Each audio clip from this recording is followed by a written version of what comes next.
ప్రతి అమ్మాయి మనసులో ఎవరికీ చెప్పలేని కొన్ని మాటలు దాగుంటాయి. అవి అడిగితే తెలిసేవి కావు.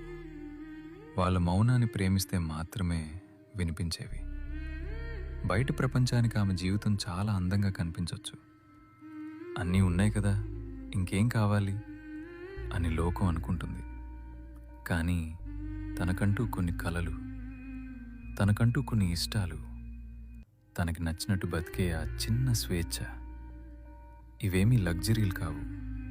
ఒక మనిషిగా తన కనీస అవసరాలు. ఆమె లోపల ఒక అనంతమైన ప్రపంచం ఉంది. తనని కేవలం ఒక బాధ్యతలా చూడకండి, గౌరవం ఇచ్చే ఒక వ్యక్తిగా చూడండి. ఒక్కటి గుర్తుంచుకోండి, పంజరం బంగారానిదైనా సరే అది స్వేచ్ఛనివ్వలేదు. ఆమెకు కావలసింది కేవలం రక్షణ ఇచ్చే నీడ కాదు,